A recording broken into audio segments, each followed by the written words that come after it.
All right, let's get reading. We're going to do a lot of codex compiling, basically. That's my job. Codex compiling. Let's start with the Veil. In the interest of completeness, I waited until we had a somewhat solid answer to the true nature of the Veil before officially recording our findings. To summarize, should first future generations be lucky enough to not experience it firsthand, the Veil is a massive field of kinetic magic that repels anything that draws too close to it. It surrounds the entire landmass of the Enclave and some portion of the sea where its energy plunges into the depths, endlessly boiling the waters. As a byproduct, it releases vast amounts of raw magic which gathers at its base like churning deadly clouds. The term "whale" was coined by some of the first observers to reach the Enclave's borders after the Surge, who poetically likened the dark mist at its base to tangles of fabric. This description has stuck over the decades, inspiring hatred, awe, and envy in equal measure. As a magical feat, it is unparalleled. It is also impossible. The magic that would be required to power something like the Veil defies comprehension, let alone calculation. We can additionally confirm that the long rumored tapestry of magic is powering the wall. To date, our Weaver band seems to be the only individuals to cross the veil in either direction. We were only able to do so through the utilization of an arc of unknown design that was able to seemingly absorb the magic around it and punch a hole through the veil. It did not survive the attempt, thankfully, but thankfully we did. Barely. The Sanchez Empire. By the Sanchez Empire of the Counting, they are the pinnacle of civilization. According to their tales, the empire was forged from a strong union of powerful kingdoms united in purpose and culture. The real history, of course, is significantly bloodier, with neighboring kingdoms subjugated at the tip of a blade and the cultures of once independent lands intentionally wiped out in favor of the empire's hegemony. The history of the empire may be one of conquest, but its expansion came at the price of regular wars with its neighbors and regular internal strife as its component states chafed under the weight of conquest. Perhaps paradoxically, the surge was a surprisingly positive moment for Sanchez's trajectory. While it directly led to the rebellion of Carnhaven and a brief and bloody coup in the capital, it also triggered a wave of pro-unity sentiment throughout the lands, tightening the empire's social and cultural fabric. In recent years, the empire's expansionist ideals have somewhat waned due to the influence of noble houses whose ambitions are aimed inward. However, the long peace still chafes for many. While with Dornenberg to the east rising as perhaps the next great power in the Meda, it remains to be seen whether Sanchez can recapture its glory days. The Church of the Hallowed Fire. The Church of the Hallowed Fire is a religion that venerates the first flame as a singular motivating entity. Primarily based in Rhineland, the church has surged in power and influence in the Western nation since the Surge, with their formerly tolerant stance on magic and weavers eroding to disdain and later outlawing magic in the nation as the church tightened their control. Within the Enclave, however, it is obvious that the church was once on friendly terms here, boasting a large, if now ruined church in the upper reaches of Denevron, and it seems the pilgrim's destination deep under the capital. The implications are staggering. Only truly influential individuals would have been permitted into the Archon's heart, suggesting that only the highest ranking clergy would have walked that pilgrimage. In turn, that would imply the hallowed pyre once considered the Enclave to be a holy site, a far, far cry from the disdain they hold now. The first time I saw a hollow pyre adherent, I was walking with my mother by a canal in Varentia. They weren't unheard of, but being as far as we are from Rhineland, they certainly weren't common. This particular member of the church was dressed in what appeared to be scorched rags, sitting on a street corner. I remember him carefully watching the faces of every passer-by, perhaps looking for some sign of something. I didn't have to wait long to find out what that something was. When our eyes met, he rose to his feet and pointed a blackened finger at me. What happened next, I unfortunately do not remember well. There was a commotion with a lot of yelling. Bystanders had to get involved to keep him off of me. My mother later told me that he was accusing me of being a weaver, of carrying upon me dangerous heretical magics. She told me not to worry about it since us Judeans didn't bother with that kind of thing since the surge. What I do remember very well is that on that day I was thinking of what I might want as a gift for my 8th birthday. Now, 2 decades later, I find myself traveling the Meda in a weaver band with exactly the sort of people that my mysterious assailant thought I might be. I suppose I am, in fact, that kind of person now. What an unexpected gift. Wait, military and defense. Unlike most nations in the Meda, the Enclave focused on a small but elite military presence. Enclave troops were career soldiers and to a person adept with magic, giving them an outsized impact against larger forces. This standing elite group left the Enclave with virtually zero need for conscripts. Geographically, geography played a huge part in the ability to effectively protect and police the city-state. Those areas away from settlements were naturally dangerous within the enclave, and the mix of stern terrain to the south and water as a defense to the north meant that the enclave could quickly move to repel any attack or raid should they come. The small size of the enclave itself also meant that a small centralized force could quickly deploy, eliminating the need for a larger distant garrisons, and that size was further reduced by the loom gates, which allowed for rapid deployment of both Weaver strike teams and Archons, ostensibly repurposed for military applications.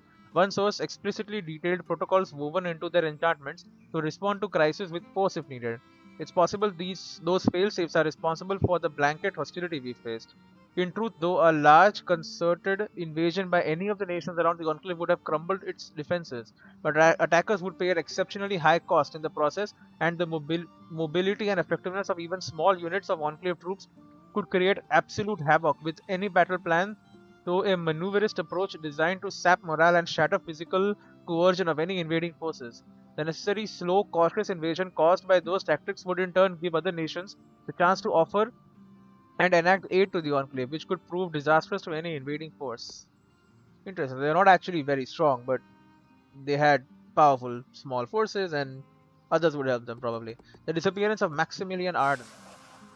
In our point's exploration, she uncovered several references to writings by the earliest founders of the Enclave, which in turn led to tomes, letters, minutes, and other sources mouldering in the transplanted archives now housed in Cassidon's hold, all harkening back to the time of the First Eye and her first council. From these, we can summarize that while Arden was instrumental in securing support and funding that led to the Enclave's founding, his involvement in high level decision making tapers off sharply in the years after. He is regularly recorded as present in early meetings yet makes no motions or and votes only rarely. From certain parentheticals and pointed omissions in the record, it is implied that many of his absentions may have been because he was asleep as the vote was cast. Great. It is of little surprise then that he seems to have been bitten again by the urge to travel, which originally brought him to the lands on which the Enclave now sits. It has thus far proved impossible to find any clear information on Arden's ultimate destination, but a personal letter addressed to Khan Ramanos had fallen between parchments detailing census data that suggested that the founder had decided to travel somewhere far away. Notably, the letter makes it explicit that when the first council had nominated him as Arden discovered a renewed interest in politics, but not as an aspirant. Instead, he campaigned tirelessly for Ramenos to take on the role in his stead, quoting as saying, "He's actually good at this." The letter signed only F sadly. The letter writer, signed only F sadly, seemed to be surprised at such a magnanimous gesture, but impressed all the same. Thus, while we lack any final answer to the fate of the Enclave's founder, we know he willingly ceded power in favor of some voyage he felt he had to undertake. War in the Shadows. For nigh on a century, the general perception of the Enclave was that it was a cornerstone of peace across the Meda, but from a deep dive into documents recovered by our point, it is clear that this impression was a carefully woven facade. Beneath the alleged neutral ground of the various embassies roiled a steady battle of espionage, intelligence operations, and numerous double and triple crosses, all carefully camouflaged, of course, but when exposed to the light by careful examination, patterns appear that would make a Udian Sinchnal blush. Here we have detailed documents and enchanted prisms capturing visiting dignitaries in untoward, if highly creative and acrobatic pursuits. Great. There, detailed plans for every back corridor, dropped eaves, and habitually unsecured window, perfect for a break and enter or an assassin's path. Of note, a collection of what appear to be seat covers, carefully preserved with annotations of specific names, all apparently very high up. Elsewhere, training plans for Akala to learn to track and attack someone by scent alone. Most damning, of course, is that any number of the elements found by our point and later recovered over our expedition suggest that the officials in the Enclave were just as involved as their foreign contemporaries, using blackmail, espionage, and more to ensure their secrets remained secure and their neighbors pacified.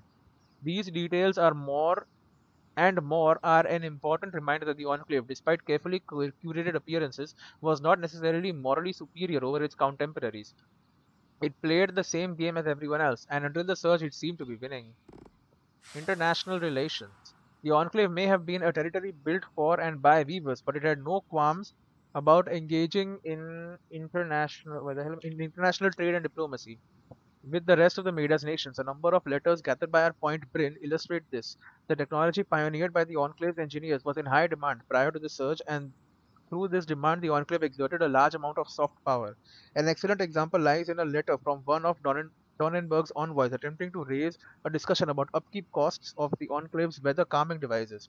These were dotted along the Maida shipping lanes and allowed the seagoing nations, primarily Judea and Donenberg, to build cheaper, faster, and less resilient barges. However, as the letter shows, these devices required costly upkeep, and it is clear that the Enclave treated this as a means through which to exact profits from its neighboring nations. The Enclave also seemed to be interested in acting as a neutral peacekeeping force, which we have obtained letters from Rhineland envoys harshly rebuking them for suggesting that peacekeepers be deployed to the contested coastal lands between Rhineland and Gaza, given that these lands have essentially now been rendered unlivable as a result of decades of back and forth struggles between the two nations. One must wonder whether these theoretical peacekeeping forces may have had a positive impact on that region's stability, or whether they would have executed on the potential expansionist ambitions of the Enclave's elite.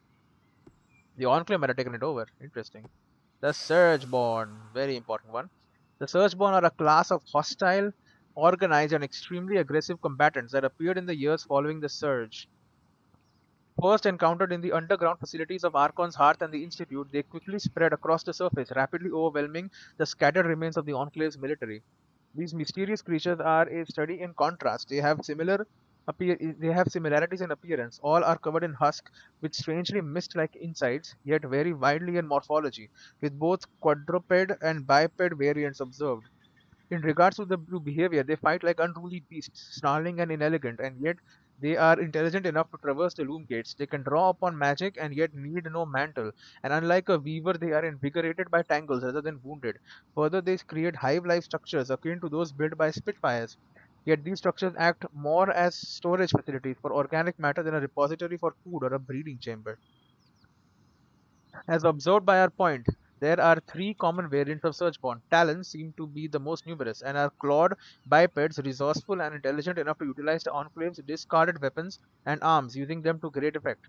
Fangs fight like trained warhounds, though their stamina and size would make any Cyanologist deeply envious. Shades are hard to perceive. They use hit and run tactics in concert with other Searchborn morphs. In a desperate response to the growing threat of the Searchborn, the Hearthsiders elected to cut off their access to the wider enclave, deploying a fortified field of magic akin to that which comprises the Vale. This field was positioned to physically block access to or from the underworks, and its secondary effect of severing all Loomgate connections meant that there was no way out for the Searchborn. This initiative was dubbed Asylum. The Searchborn thus remained locked away behind the barrier for years, until Asylum was lifted. The moment the barrier disappeared, they streamed out toward the surface in a highly organized manner, a worrying level of readiness which suggests more intelligence behind their actions than previously known.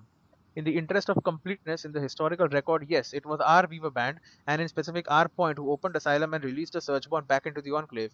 We stand by the decision. It was the only option available for us to stem the deadly floods of raw magic, and the Heartsiders commanders elected not to contact us or provide us refuge before we took action. And for further completeness, I will note that the Heartsider scout Arakim was against this and was unable to fulfill his desires in contacting us due to direct verbal orders from the Eye, covering our asses and theirs. Archon's Hearth.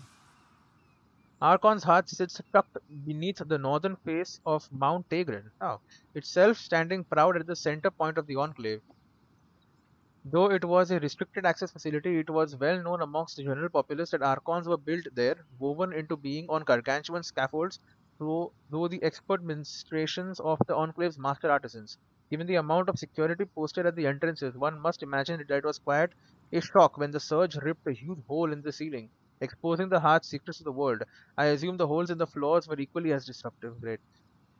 Even with the catastrophic damage wreaked upon the facilities, it is easy to infer the processes by which archons were built. From the coral bearing resonant fields came the raw materials that give arcs life, the literal stuff of legends. In the carapace chamber was arc armor wrought, the din of hammers on heavy metal now silenced. I never found metalworking a subject of particular interest before joining the Weaver Band, but I have watched and listened at length to Sola obsessing over the most minor details of her craft. I can now understand the sorrow implicit in the image of an anvil left to rust. This led me to wonder, given the scale of arc production, whether the artisans' waste materials were sent where the artisans' waste materials were set. From the refineries to the forges to what Dam could describe as their ateliers, precious few remainders of their industrial processes are to be found. Brynn gathered me scraps of twist, a radiant byproduct of the coral refining process, but even that appears in confusingly low quantity among the dusty galleries of the Archon's hearth, where it accumulates in dark corners. The possibilities fell one by one. Did they bury it? No point in committing that amount of labor, even with the resources available to them. Was it recycled? Unlikely. Sola tells me the twist is interesting but nigh unworkable, and the idea of them simply not producing waste in significant amounts stretches the bounds of credulity. I returned to the documents in my archive. The final clue was found in a ledger sourced from Upper Denevron concerning the transport of ores and misk, but crouched in the vaguest of terms, given the level of detail lavished upon most of the Enclave documents, this stood out to me. With the origin and destination of the items' journeys matching the rest of the evidence available to me, I concluded they were simply hurling the refuse into the ocean. Oh, that's not good.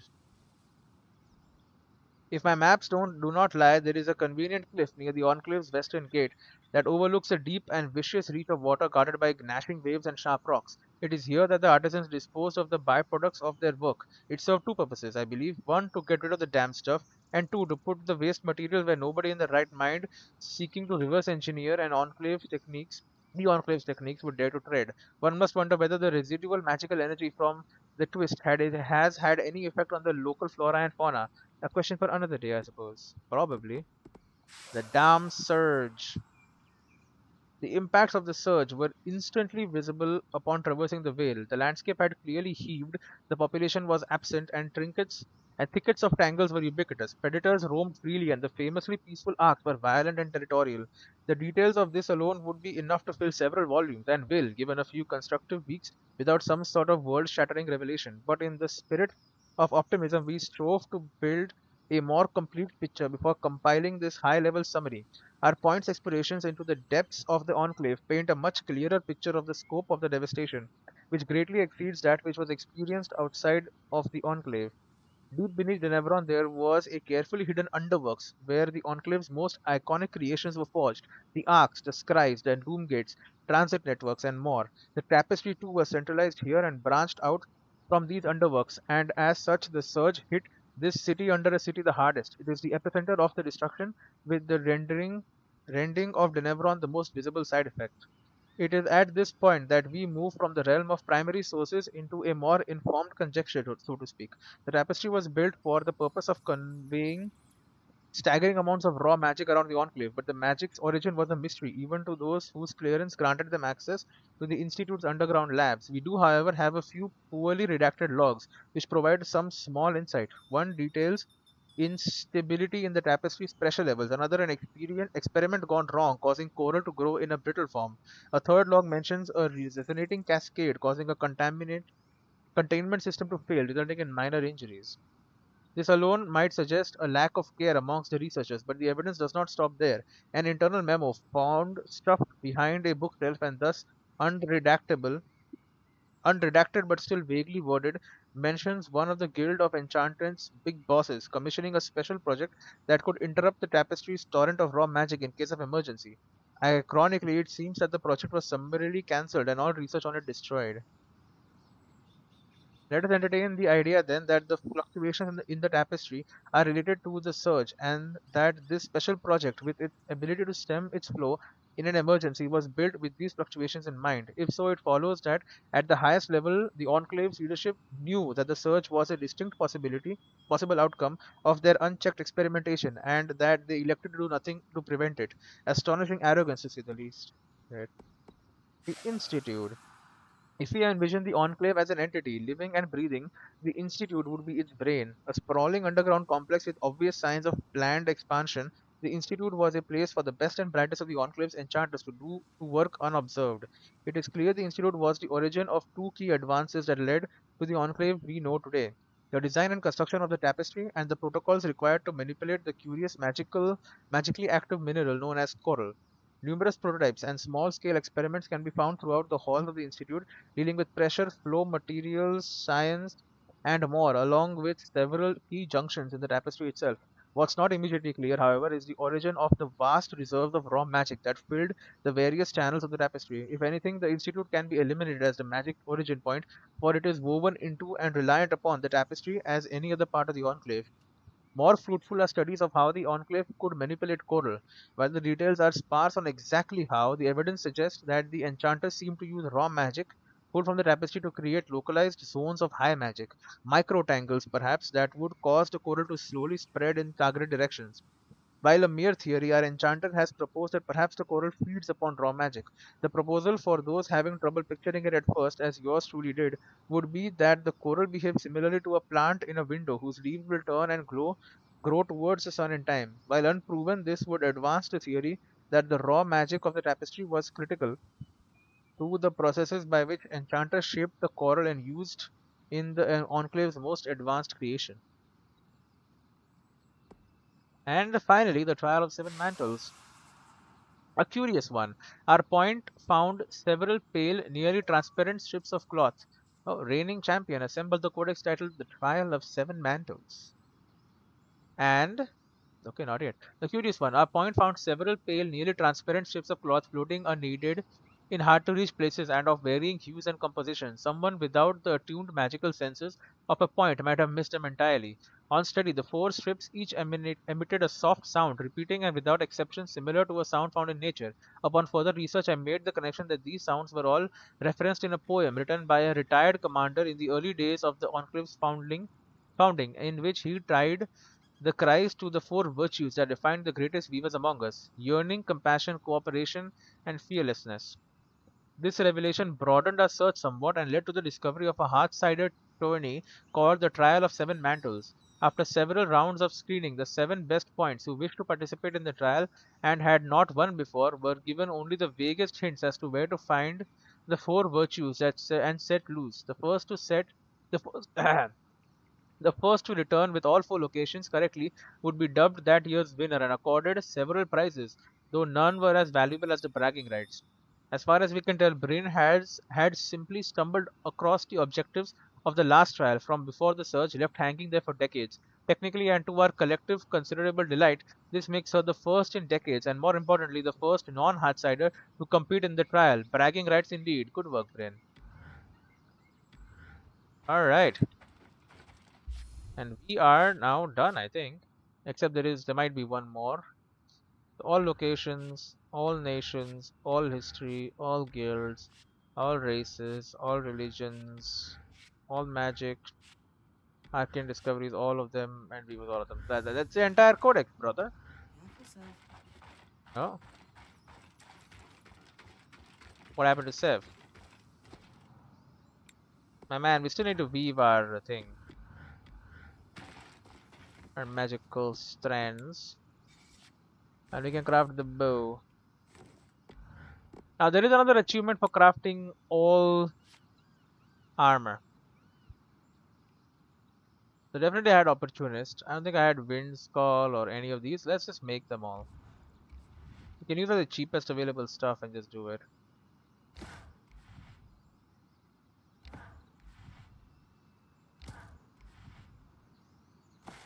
Nice to work on something a little lighter every once in a while.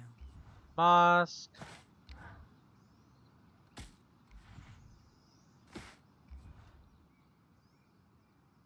Literally made of wood, man.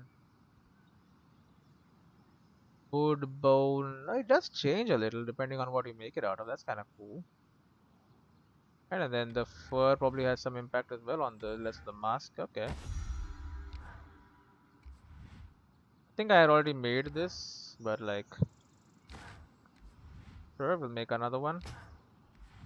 Iron, pale cotton. Kept it light for agility. Making some very crap. Oh, it's made of wood, man. It's so horrible looking. Okay, then points head card.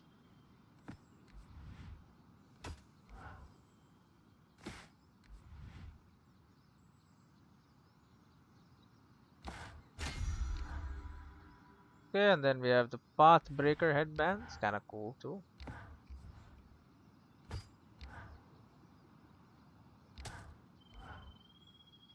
And If that doesn't keep you safe, I don't know what will. we have the fracture great helm. That does look cool, although making it out of wood is kind of like a very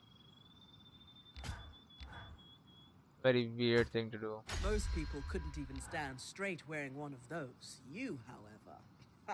So fracture and tarmac kind of guess are two opposite ones. Bonus cold, bonus heat, and this is just bonus for armor. Definitely, I have the tarmac kind.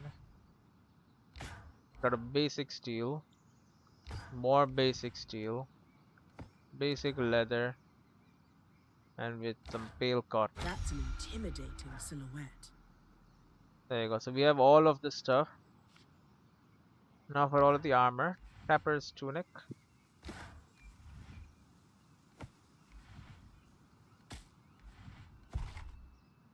Spitfires, right? No. We gotta put in like some Not as yellow protective, linen. but great against the elements. Trapper's tunic is weight reduction. Nameless host Camberson.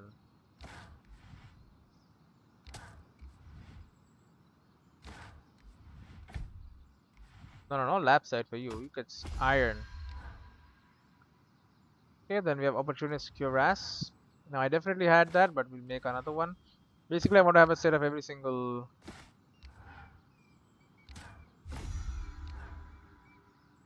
Then we have wind skull furs, magic regeneration.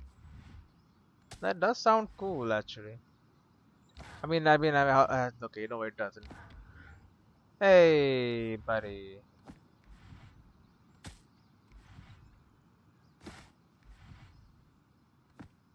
Put broadcloth in there, man. Put in This some one yellow linen. strikes a good balance. Then we have the points half plate. Now we definitely had one of these before, but oh, it gives no effect. Not too heavy, not too light. Then we have the path breaker half male and half female. That was a bad joke. Not too heavy, not too light. That is bonus health. Then we have fracture. Yeah, they are basically like opposites. Fracture long prowled. Wood. It looks just so dirty with just having like wood on there. Most people couldn't even stand straight wearing one of those. You, however. Now Tamakind, I have Tamakind stuff. And then Hearthguard arc plate. Basic steel with more steel with some basic leather and woven with some fire Worth bloom. the materials, I'd say. That's all the torsos. And then hands, we start with Trapper's arms. Fire bloom fiber. No darter hide for you, my friend. Basic rough leather. Carved with wood and woven with more Not fire as bloom. protective, but great against the elements. Nameless host wrist guard. That gives maximum stamina. We're putting little stone on there, bro.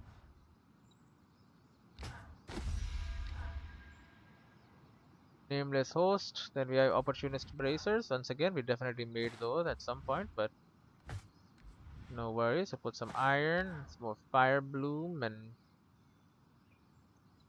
actual just straight up stone. Great. Is it though? Then we have wind skull bracers. Crappy leather, like literal stone. Fire bloom. More This crappy one leather. strikes a good balance. That's wind skull. Then we have points. There you go. Bunch of okay. We're out of rough leather. Now we're gonna start using bronze and out of iron too. Gonna be out of fire bloom. Not too heavy, not too light. That is the points. Then we have the path breaker wraps. Okay, time to use a Kala hide now. Bronze. Kara stone. And we're into white wood now. Path breaker wraps. The fracture hard spur hand spurs. White wood. Kala hide. Oh, we're into cobalt iron now. Dharmakine we have already, and then Hearthguard gauntlets.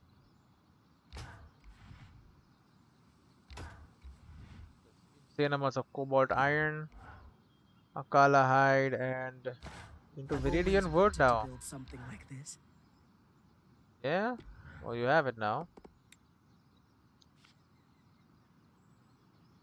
Get all these helmets, and all these armors, and all of these gloves. All of these feats.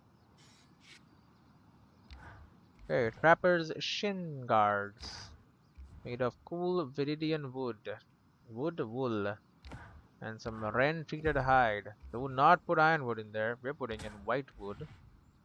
And woven with red Nice cotton. to work on something a little lighter every once in a while.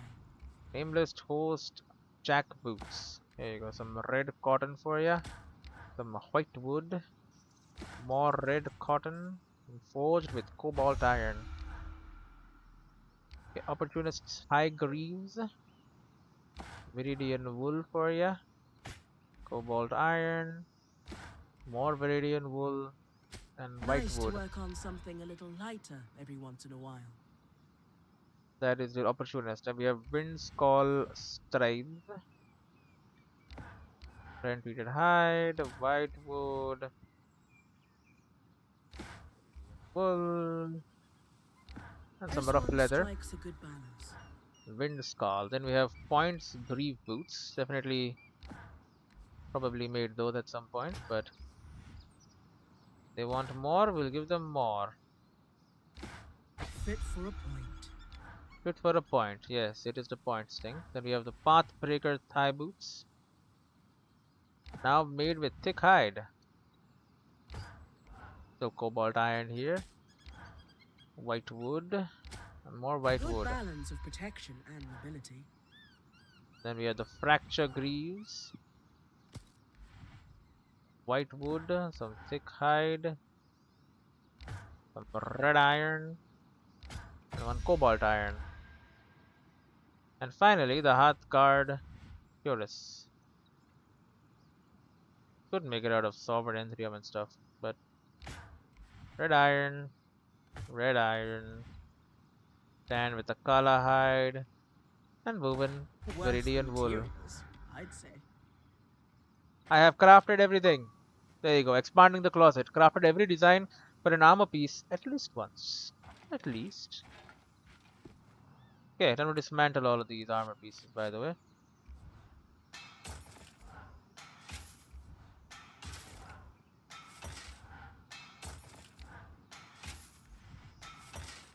I just wanted to know that we can make them.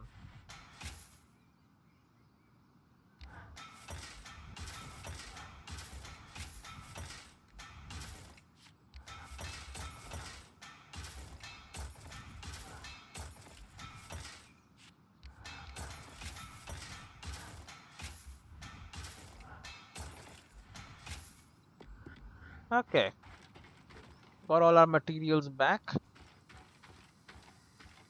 What other achievements can I quickly get?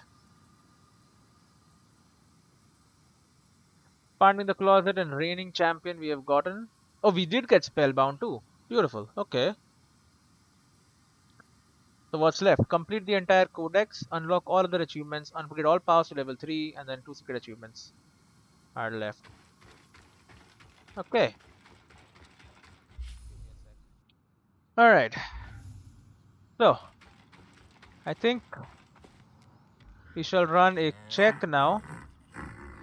A quick check to see if anyone wants to talk to me about anything other than on the precipice. Because if not, then I think we are good to go. We are ready to set out. Maybe, just maybe, when complete the game. We have gotten most of the achievements already, so one would assume that it's coming up. With my insanely good Tharmakind armor, creatures and objects that are exposed to extreme temperatures are considered tempered and often drop different materials as a result. Yes, I do enjoy tempering stuff. Axel got something? No. The eye is just killing. Okay. And any final words? No. Alright. Then I think it's time to go talk to Aurea. And we end this shenanigans once and for all. Get me out of here. Since the surge, travel has become more dangerous. Fewer weavers mean more magic using creatures hunting. Blah blah blah blah blah blah. Hello, Aurea. On the precipice. This is going to be a challenging expedition. Are you ready? Born ready. Have Eric escort Khan Arteme here. I'm ready to move out. Good. Take some time to rest. And I'm sure everyone will want a chance to speak with you before you head into the rift. Great. You all worry too much. I'll be fine. I know that.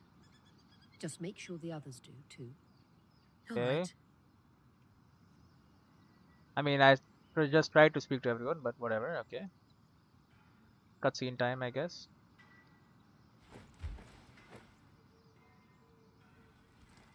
Just chillin'.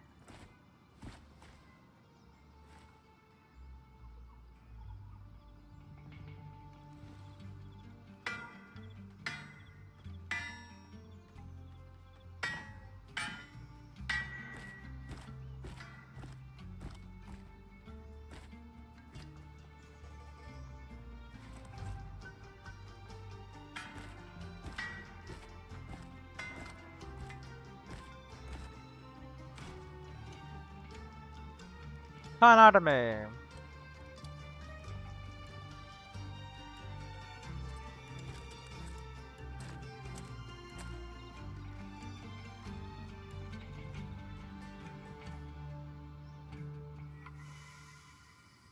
Rest in the point tent. Oh, not before I speak to the whole world, apparently. Alright, hello, Lane. I find myself once more mining the past for clues. We've done all the mining. An impulse not born of regret this time, but we've achieved much together, it's true. But beyond this, what more can we do? A lot. We've done everything we can, right? Everything, that so is perhaps true. we just need to have faith. As alien as it is to me, yes, at some point, we need to lean on belief, founded in trust, founded in fact. Doing it again. I don't think I've seen you like this before. It's not my most particularly favorite way to be. Why don't we run through some of the preparations you've made to take your mind off it? Yeah. Right, yes.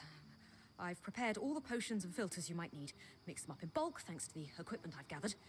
Okay. From the raw ingredients to the essential alcohests to the final product, I am sure that what I've made is of the highest possible quality. That's good. You're right. It did help. Yep, but she is the potion person too. Damn. Let's talk. Brynn, Yeah. not just quick of blade, but big of heart. It's always a pleasure to see you. It's always a joy to see you too, Dom. Not everyone can catalyze a discussion between a couple that clearly needed to happen. It did need to happen. You'll always have my thanks for that. How are you feeling about the expedition? We are as ready as we can be, and with our intrepid point as the vanguard, what could go wrong? We are as ready as can be. You're right. Dom, this is why I like you. Everyone's worried, but we know the secret. Oh. Indeed we do. Hope is like magic. Its real strength comes from inside. Will, fortitude, and belief can overcome the impossible. If you believe that you have what it takes to win the day, you shall. I know this, and you do too. Apparently I do. And I will win the day. Hello, Arkham. Ruined Fountain. Hey, You tired? How's it going, Eric? Sorry, I get kind of keyed up before anything big. Breathing helps. Uh-huh. And this is a big one, isn't it? The source? Yeah. Yep. They're gonna have to carve me one of those really huge statues when this is all over. Does Madam have a preferred stone? I'm told the granite is particularly durable this season. Oh. All the breathing exercises in the world can't beat a laugh. Anyway, we're as ready as we can be on my end. The scouts still in fighting shape after Stanord's folly are deployed. Okay. They'll be reporting on Surgeborn behavior and ready to intercept if anyone moves against Darm and the Axle. Oh, Dam and the Axel are gonna go there. We're even field testing some reweaves to the enchantments on our scries. Some progress there. Okay. Sounds like the guide is settling into his role pretty smoothly. Yeah, well, I mean, someone's got to. Thanks. Uh-huh. We're going to do this, Brynn. You're going to do this. That's the plan. Thanks for all your support. You're what we needed. Someone to step up and damn the consequences. Alright, I am stepping up and I am damning all the consequences. What's up with you, Sola? Sola, how are you feeling about the upcoming expedition? These days I can handle just about anything. And that's in large part thanks to you. Oh, thank you. Me? You supported me through all this Tarmakine stuff without faltering. Even when it felt like my world could crumble in the face of it. Well, we made all the Tamakine gear too. And then, you didn't just bring Dom and I back together. You and Casmin showed us we never really lost one another. True. I just feel so much more resilient thanks to you. Come on. That was all you. Don't worry. I'm not selling myself short, but Anytime, Sola. Oh, I skipped. I'm ready to do whatever it takes to help you succeed at the source, Brynn. Glad to hear it. I think I will need the help. Alright, we can still craft gear if I really want to. But I like my kinetic sword and shield. I don't really care about all the other weapons though. Mundane, flame, frost. The kinetic one does look super cool, but other than looking cool, not much going on there. Axel, workshop, hello. After the surge, we no longer had any reason to celebrate. What are you celebrating today? Our seasons were broken, so any festivals we once had to celebrate their transition suddenly lost their meaning. So we stopped. I've lived my whole life like this, only hearing stories of joy and calm and peace and optimism. Never seeing it myself. If we succeed today, there may well be a reason to celebrate once more. That is a good thing. And my heart burns with the desire to give that gift to the children of the Enclave, who would otherwise go without. Noble cause. We'll get it done, Karnatame. Hiroon. I very much hope so. First name basis. Don't die down there. I'll try not to. Hasn't happened to me yet, so that must mean the odds are in my favor. I mean, I did have a thing to pull me back from the brink. Hello, girlfriend. You're looking radiant, as always. Is that your way of buttering me up before you dive into a deadly rift? Indeed it is. Can't I just compliment the most beautiful girl in the Maida? You can, so long as we both know I hate everything about this expedition, and nothing will change my mind about that. Duly noted. Good. Then, so long as you don't take this as my endorsement, Oh. I know you can do this. No matter what that crummy Herald says when you get down there. Herald, I'm gonna kick his ass. You're going to kick its proverbial butt out of the source and save the Enclave as we know it. Kaz, it helps to hear that. There's more I want to say, but I'll come find you later. Oh. Looking forward to it. Come find me later, eh? Alright, Casmin. Oh, yeah. Oh! So, come on, man. I missed the dialogue. I'm sure you have thoughts on the upcoming expedition. It's funny. You'd think I'd be remembering my mother, the expert weaver.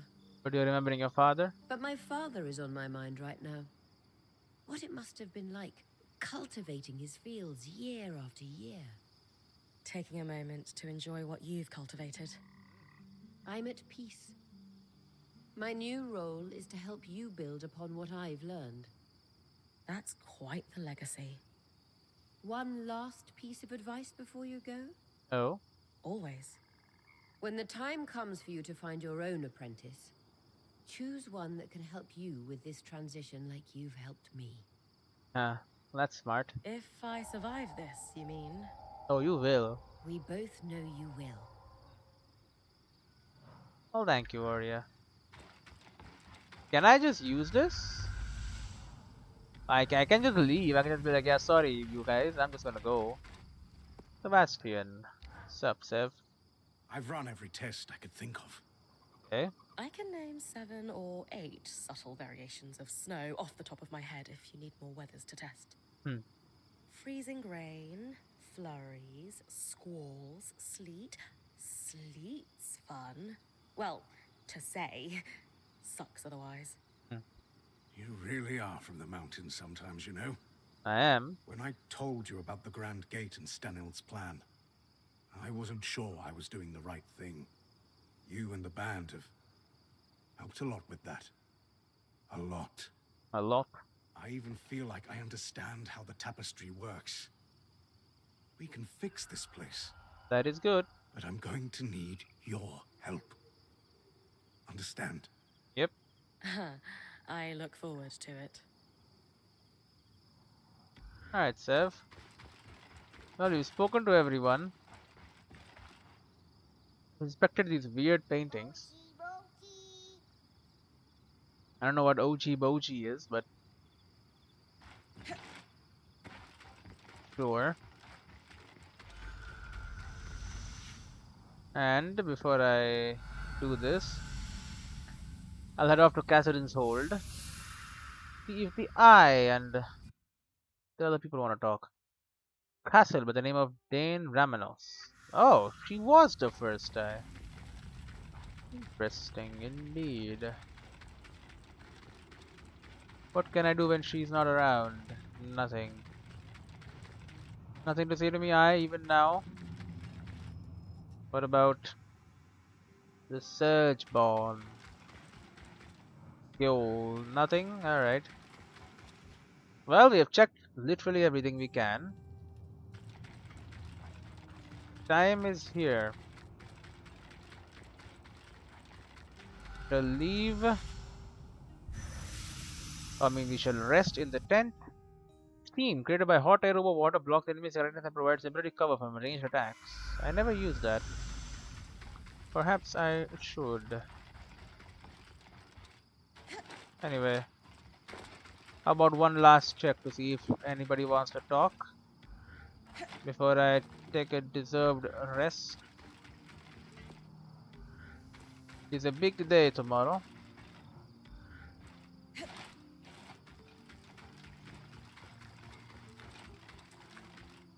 If anyone has anything to say, speak now or forever hold your peace. Alright.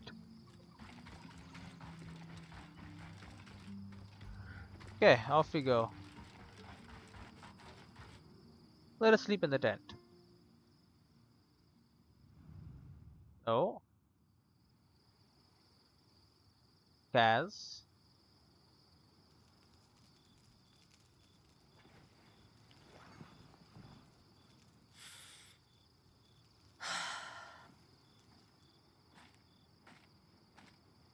Hey, you. Oh. What are you doing? Got to make sure you're prepared for this expedition. Kaz. Sorry, this is hard for me. I know. You mean so much to me, and I just can't stand the thought of... Nothing will happen to me. I should be the one comforting you right now, not the other way around. I love you. Should be stronger than this. What? I love you. That is a ridiculous thing to say right now. I don't care. You're crazy. So, are you going to say it back, or should I just head to bed? I've got an early morning, you know. Shut up. I love you too. Are they gonna show it? They are gonna show it. A little bit. Alright, consult with Warrior to vent the tangles from the source. On the 23rd day. Morning of the 23rd day.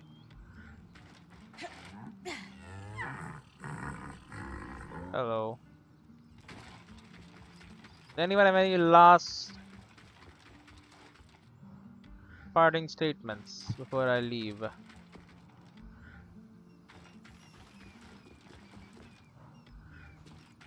Doesn't seem like it. So I suppose off I go. Or at least I talk to her. On the precipice. I should have Sev read is my set to whatever. vent the tangles from the source when you're ready, Brynn. Okay. Descending into the source. Once Brynn descends into to the source, she will not be able to return until the events there are complete. Proceed accordingly. Prepare accordingly. No time at the present. Tell her you're I hope ready. this works. We have every reason to believe this will make the source tolerable for you. Let's hope so. I'll tell Sev to get started. Dom and Khan Arteme will escort you to the rift with the Ark. Right. That seems dangerous, but whatever.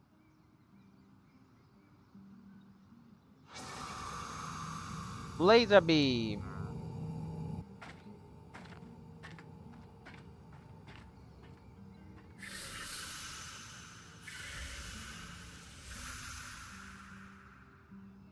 Alright, off we go. Oh, cutscene time. Hey, but the little guy just curled up. Looks like Sev was right. The rift has been vented. A rope, huh? It's as safe as it's going to be. You sure that rope can hold us both? It'll do the job. Just try to land gracefully. I always do. It's heavy as hell, apparently. Got it. My magic will only carry the ark for as far as I can see you. Oh, hey, thank you, bud.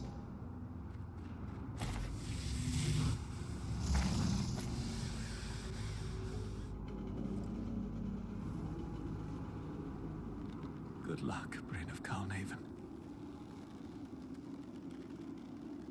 Oh, I'll kick the Herald's ass. Do not worry.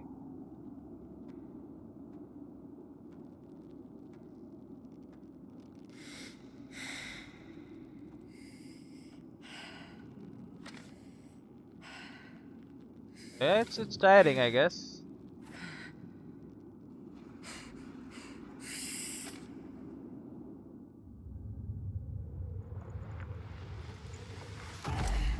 Oh well, we're down at least. It is alive.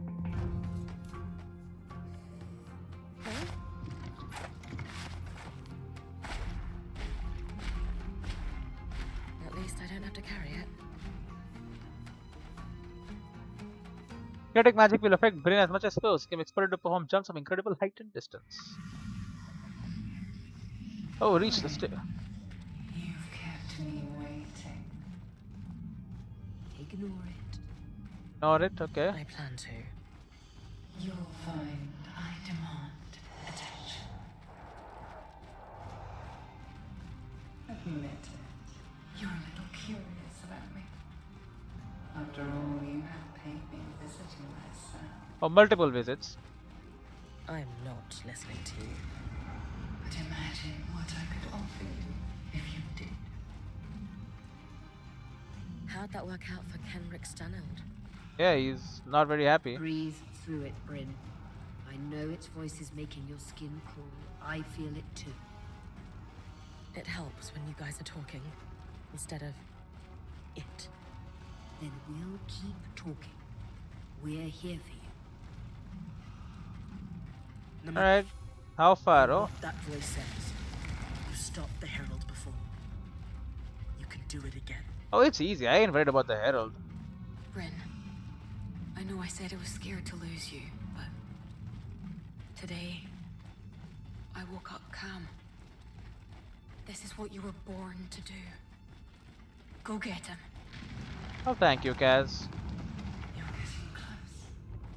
One last chance. Join me, and I'll grant you strength beyond your wildest dreams. I've already told you, I don't need it. I've already got If strength. you're strong enough without me, why are there 7 crutches chattering in your ear?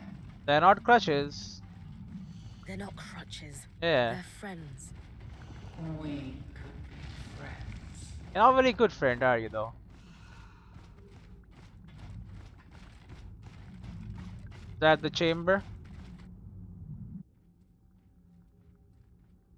Yeah, we weren't walking this slowly, by the way, but whatever. Distorted laughter. There's the Herald. What's so funny?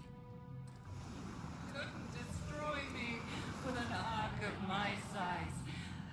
And so you brought a toy instead.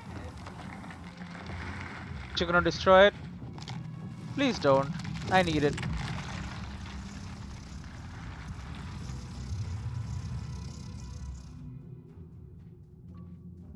It's gonna get to work.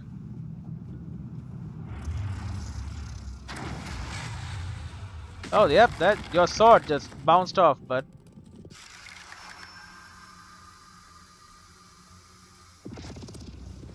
oh, boxes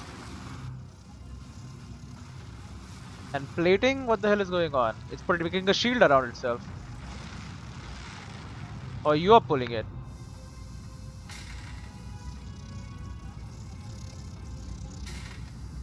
What is happening to this thing? Oh, it's throwing it at me. Oh, well, there go all the tangles, I think.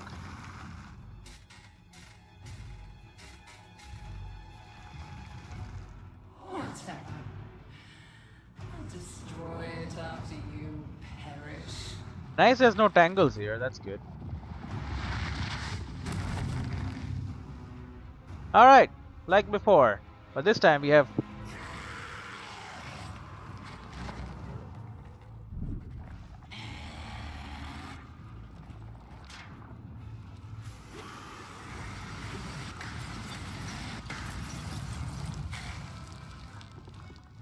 Okay.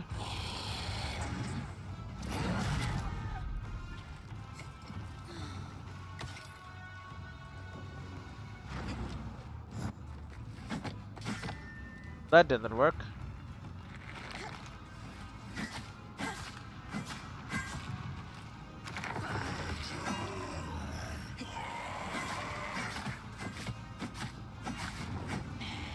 Ouchie. Oh, you trust your own dude up there, huh? That's sad.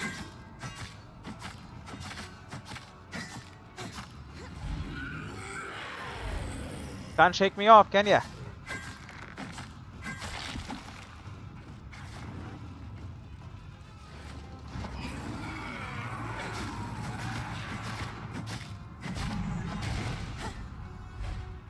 Okay. What?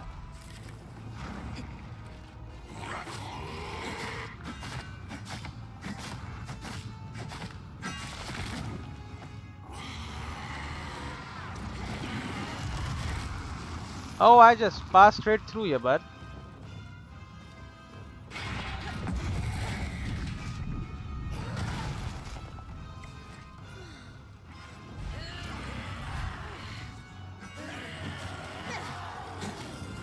Break this arm.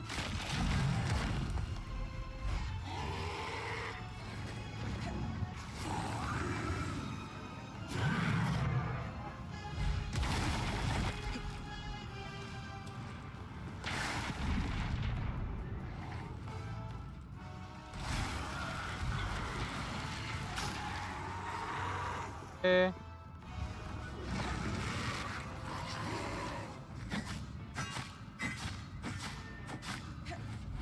Okay, hold on.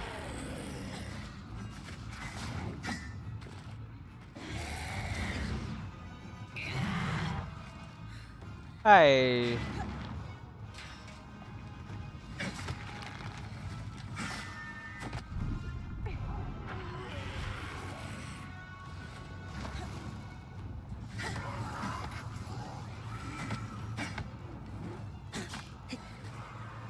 Okay, grabbing on. Break this damn horn.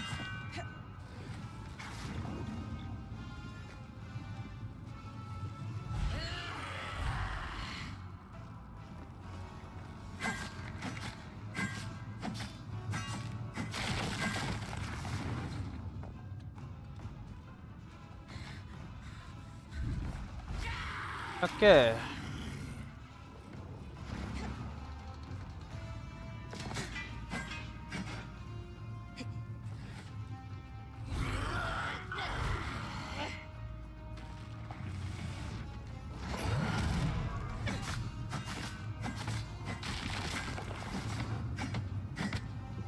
Okay, get that other horn off.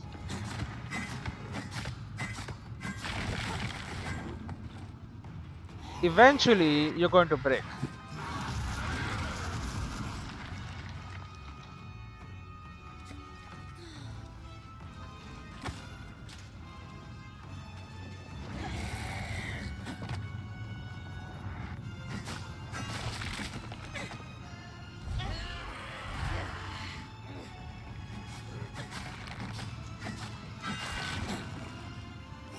Or you're just pulling out chunks of your own body, bro.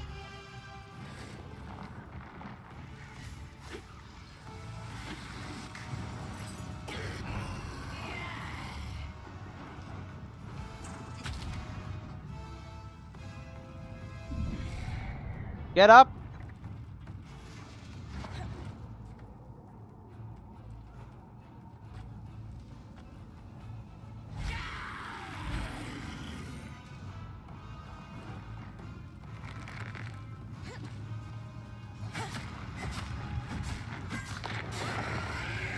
What the hell? It cut me.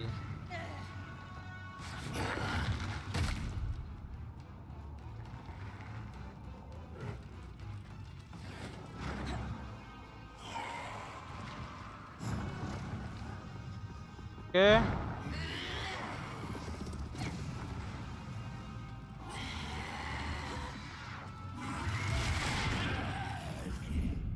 Get up, get up, get up, get up, get up.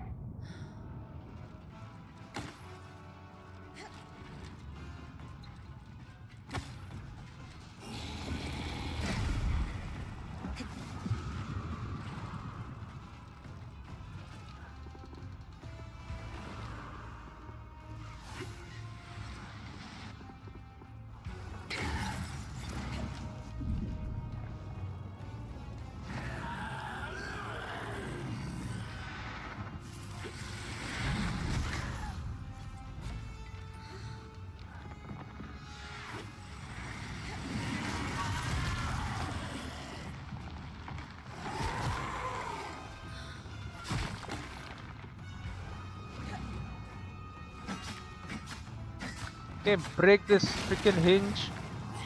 The Harvest Herald defeated powers are too strong to defeat normal, unlike great creatures and archons.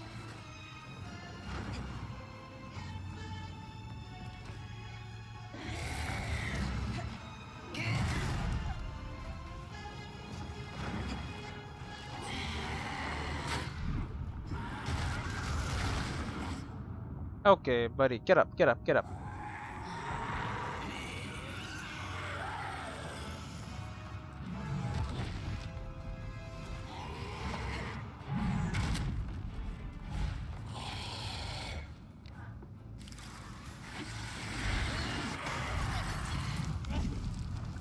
Oh, jump!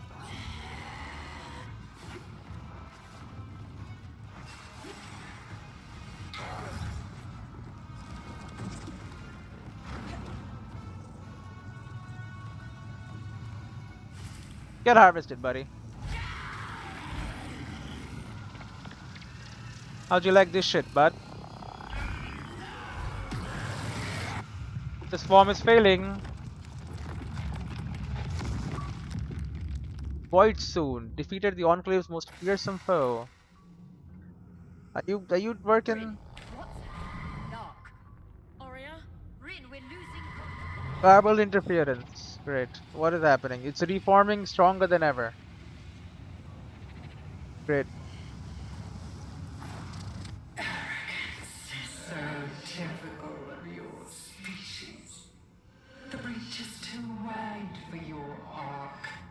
It's working. Breach? What breach? The breach between our world and yours, of course. You're from another world? Oh, You call us Surgeborn, but we are ancient. As old as the tear between worlds that bleeds what you call magic. A wound your kind tore wider in their own quest for power. Until they could no longer contain it. And the inevitable happened. interesting. Surge. The Surge. An event so cataclysmic in both worlds it shook them to their core. And it left a path. One I had to follow. Your kind have mastered the core. Indestructible and suffused with incredible power. Power you barely understand and haven't earned. Power that should and will be mine. Alright. You can't hope to compete with me. I carry with me 1,000 souls and 1,000 bodies. You are an insect. Consider it an inherent failure of your species. I killed more than 1,000 of you. Shut up. Does the truth strike a nerve? No, you're annoying. And I'm trying to think. Brynn, Arik managed to get the scry back, for now. We've lost visuals. The Herald is down, but regenerating. And the Arc of Verdance. It's working, but the raw magic is too much.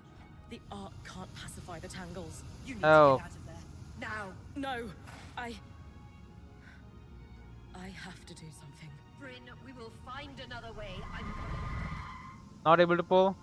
Don't bother. You will die. Just like the Eye's daughter. Oh, idea. Whatever it takes. Her name was Isla. What am I doing? Activate the Arc of Verdance. Okay. Kinetic stream strand acquired. Can I have another one? Oria's analysis. A lifetime as point has given Oria keen senses, even though through the sky, even when the foe is unlike any other. Surgeborn Herald. Can I not grab another strand from it? I need another one. Activate the Arc of Verdance.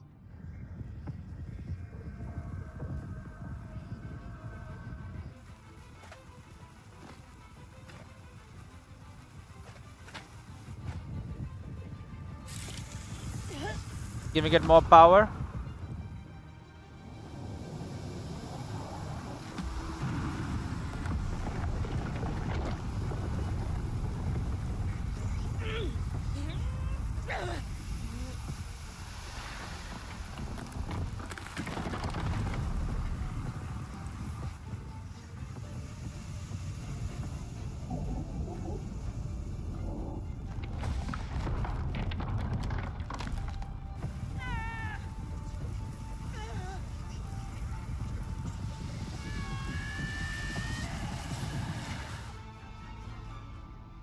Is it down?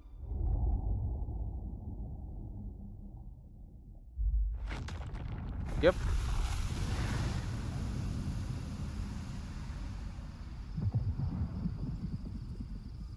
Brynn. Can you hear me? Brynn. Talk to me. Oh no. Come on.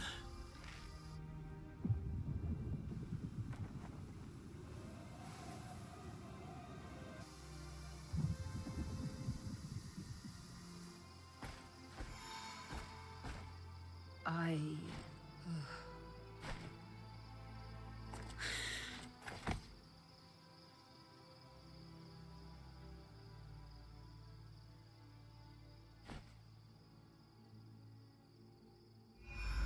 Yep, hey guys, just teleporting back.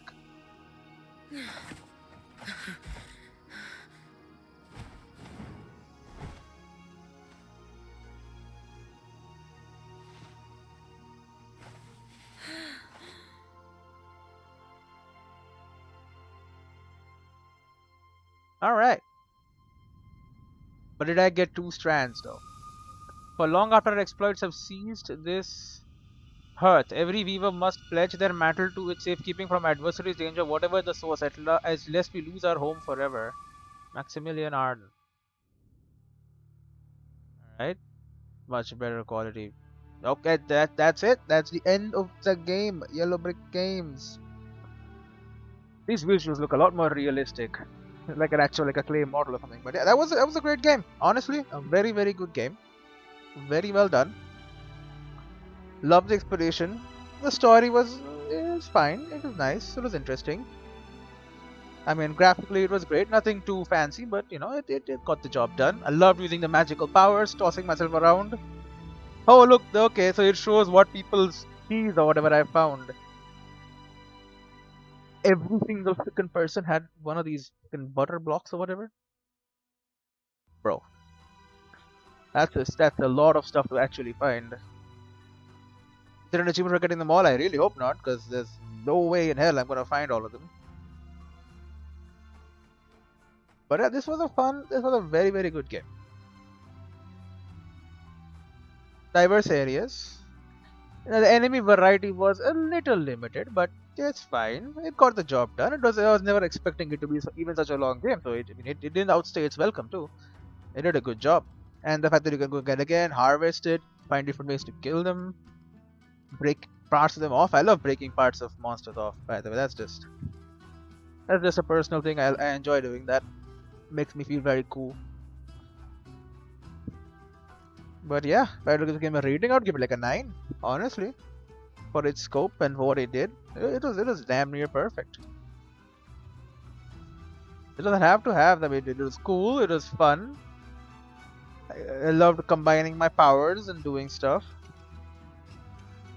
Diverse areas, yeah, but I enjoy it. Yeah, we have a lot of people to thank. Great. Well, that's fine, that's fine. Good fantastical story, good panel, nice lot of side missions we could do. It was fun. The only real complaint is that I can't save when I was on mission, you know. When I'm out there, I should be able to just save and get stuff done, but that was something I could not do. Side, part of the PTW family.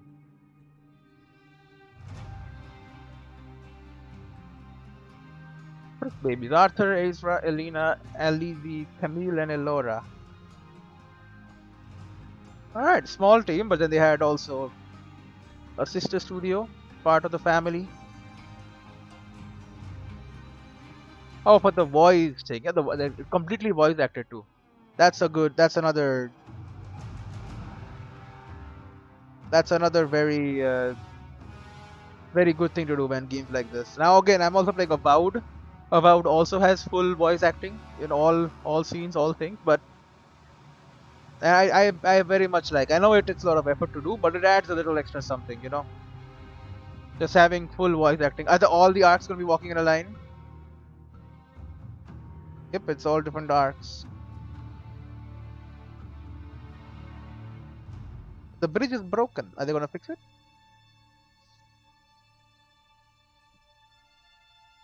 Oh yeah, and this hall of the heroes and all that. Very cool place to have a showdown against something. La Fabrique des Monsters. The voice for all the monsters.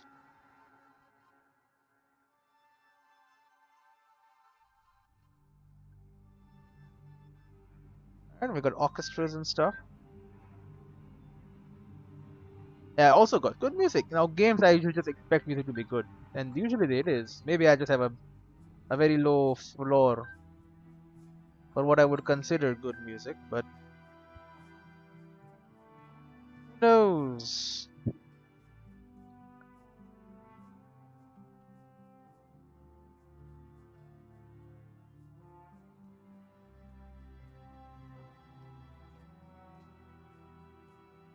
Lots of people did a good job in the orchestra.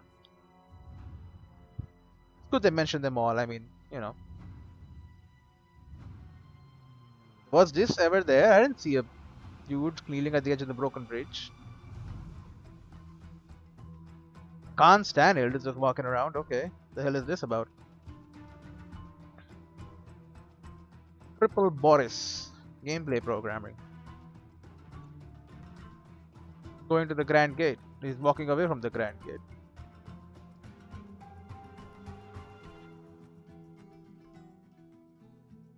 Blind Studios. It was an Ark of the Frost. Or the whatever, frozen one. Oh, it's for like IT artists. Okay.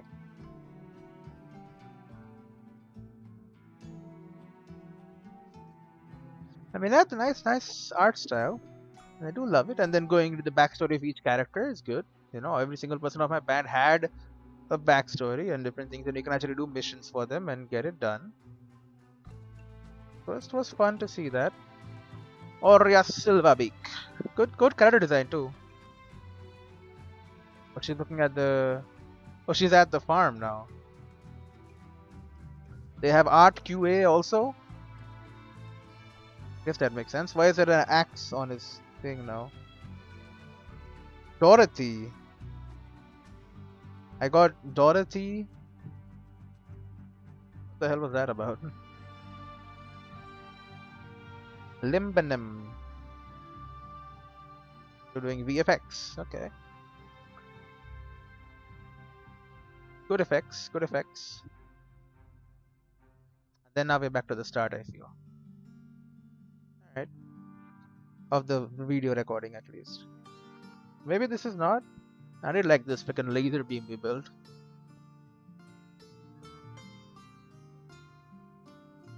I mean, we maxed out everything about the camp, so there was nothing here that was not maxed out.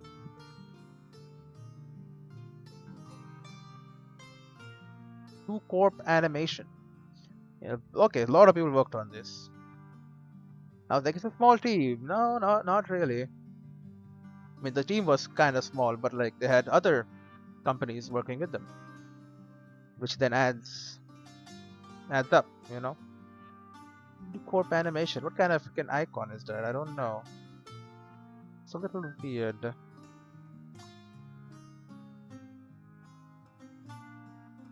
Keyword Studios. Imagine more.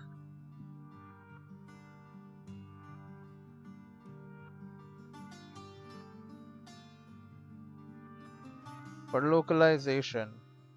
Yeah, we can't pause the credits.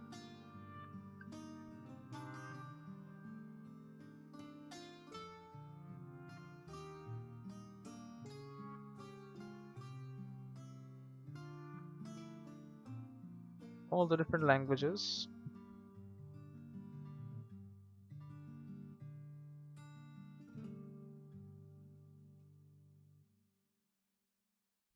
I still need to upgrade and complete my thing, so there's probably post game as well, right? Like after credit roll, localization, quality assurance for every language. Oh god, a lot of people, just a whole lot of people.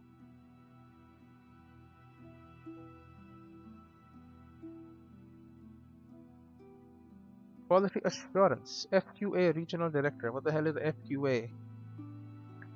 I don't know what FQA means, man. What is FQA? FQA tester?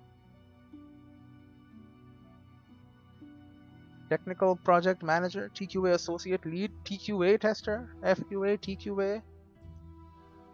I don't know what that means. Okay, Red Hot, another keyword studio worked on this.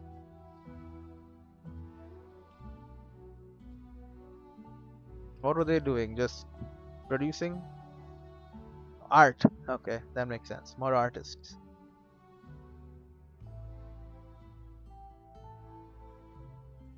Lots of people gotta make this art.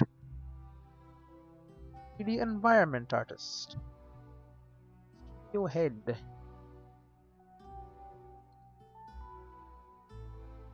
They all did a great job.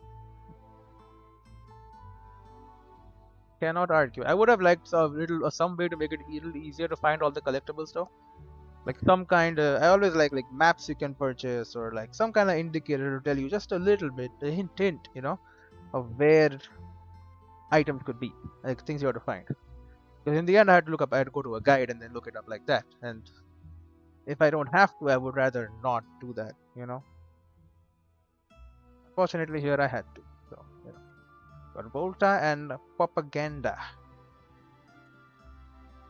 Can't have many more studios here in the list. Yes, Factory. Gotta be smaller. Yes, Korea. Okay, it's all just PR people for different countries. I see. Small PR companies. Masamune. Where is this for? This was Japan, Korea, Asia, basically. I don't know what Masamune was. Oh, and of course they used Unreal Engine, so Epic Games. That's gotta be mentioned. 1998 125 Epic Games, all rights reserved. Okay, we're nearing the end then, that means. Makuna Developments Limited, 2017. What is that? Powered by WISE, of course. Audio Kinetic.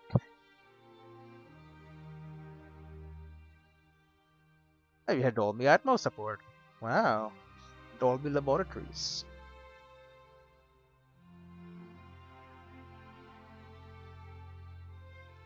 And of course, we have Speed Tree for Unity. So it used Unreal and Unity. What kind of unholy stuff is this? Portions of software utilize Speed Tree technology 25 provided by Unity. Oh, I see. I don't know what Speed Tree does, but I guess they use a bit of that. And it's made by Unity, so you gotta mention Unity.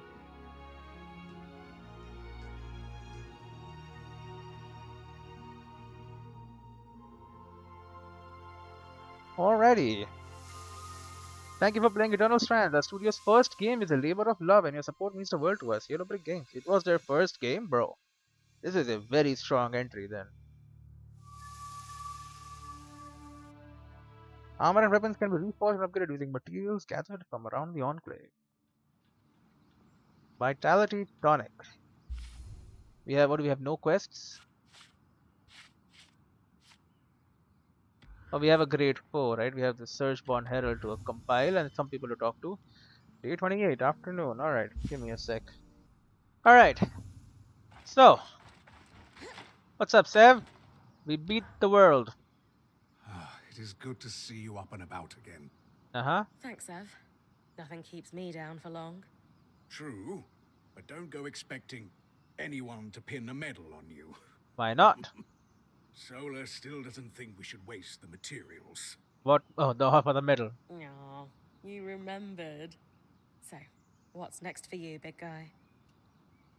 The only thing left for me and Tarza are assassins. So, it looks like I'm staying. Gotta fix the tapestry. Not that the Veil gives us much choice, but you take my meaning. The veil is still up? The Axel will love to have someone with your expertise around. Yes. I am a better collaborator than Stanhild, she tells me. And she's willing to provide whatever I need. That's good. Just so long as it stabilizes things. And I mean that politically as well as magically. Uh-huh. She's like my mother. Always thinking about her role more than herself. Still, powerful patron to have on your side. Very powerful. And unlike my last patron, at least she seems honest about our relationship. We will both benefit from my work. That is good. So he's staying. So the veil is still up apparently. I thought the veil was going down. That was the whole point. Hello, Casman. Now that you're walking and the color has returned to your cheeks, there's a few things I need to say. Oh. First, I love you. That's obvious. I love you too. Second, if you ever scare me like that again, I'll end you faster than any Herald ever could. So romantic. Oh. Third, I love you. Again. Love this list format, but you already said that. I really like saying it. Good. We've got a lifetime of saying it ahead of us. With everything at the source behind us, I can see it. Yeah? Give me another list then. What does our lifetime together look like? One step at a time. For starters, it looks like reading next to one another by the fire each night. That sounds cool. That sounds perfect. Yeah. Second, if we ever get out of the Vale, I'll take you sailing. Ooh, I mean, she was part of a quartermaster on a ship, right? Nothing but open ocean around us sounds pretty good right now. And lastly, maybe kids, if we decide we want them. Ooh. Whatever our family looks like, it will be perfect for us. For now, I'm content to keep having adventures with you. Pretty cool. Just wait a while before diving into your next death rift, please. Oh, well, I'll no promises. For you, anything. Very romantic. Oh, more talk. Okay. The Axel and I have opened up trade between our band and the Hearthsiders to support Sev's work with the Aeroliths. Right. She seems lighter since you got back from the source. Big weight off her shoulder. I'll have to check in with her and see for myself. What kind of trade are we talking about? The relief efforts showed me it's difficult to pinpoint when a community is coming out of crisis. But there is one common marker. Trade? People start putting things on their calendar again. Could be as small as an appointment with your local apothecary, or as big as sending invitations to your wedding. Weddings on your mind? You can't plan for the future when tomorrow's not a guarantee. You think the Hearthsiders are starting to see the light at the end of the tunnel? Not even close. But they're starting to live again regardless. Well, that is good. What kind of trade are we talking about? What do you mean you've opened up trade? It's still as expensive as it always was. Come on! A hero's discount? Aurea, what are you turning around for? I don't know many weavers who could do what you just did and survive. I am the 1%. Scratch that. I don't know any. I'm the 0%? I feel a bit lightheaded from all the tonics. But otherwise, I'm back up on both feet. We thought you had... Died?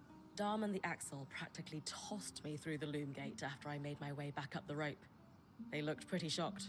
I suppose, even with the tangles disappearing, the odds of me making it out of the chasm were slim. Yeah. Let alone surviving what the spindle didn't. You know, channeling your magic into that arc was risky. Yep. She did it for the Enclave. So did I. And you would have done the same. Probably. I can't argue with that. On to the next adventure, then. Yep. On to the next. Alright. Everything is cool. Although apparently the veil is still up. What's up with that, huh? You have a mission for me. A shift in perspective. Well, first of all, Surgeborn Herald. We know very little about the so-called Surgeborn Herald beyond what it has told us about itself. But Aurea has a theory. Our points fights with the smaller Surgeborn, like the Talons, have made it abundantly clear that the husk formed around their bodies protects them from the impacts of heat and cold, a kind of insulation, if you will. Thus, Aurea theorizes that the thick husk could similarly be insulating the Herald's inner body, keeping it safe from harvesting. In a situation where all the pieces of husks are removed at the same time, it may mimic its smaller cousins and become vulnerable to a harvest. The challenge is that the locus seems to be centered to the beast's head, on what could loosely be considered its face, which means that any point channeling magic there, Brynn or otherwise, will have to restrain the herald's arm lest they be torn free. What? With this in mind, its sudden and inexplicable lack of sapience can only be considered a wondrous gift. I do not wish to cast a shadow on our achievement of first defeating the Herald at the source, but the fact is that it was a last-ditch effort in the face of a certain annihilation. If it were possessed of its full faculties, including its ability to learn from both our actions and its own mistakes, I doubt we would be successful a second time. And again, this is not to suggest a lack of faith in Brynn or the Weaver Band. It is simply an acknowledgement of the incredible power of our greatest foe, and an acknowledgement of our own limitations, of course. Let's talk. We can do shift in perspective later. At the source. Thank you. I'll admit, I was rather worried about you, but... well, you made it through. And, dare I say, defined a generation of weavers in the process. You've made history and lived to tell the tale. Tremendous work. Thank you. You're right, of course. I'll need to be fated across the lands. Fame and fortune, here I come. Which is to say, don't compliment me too much. My ego won't cope.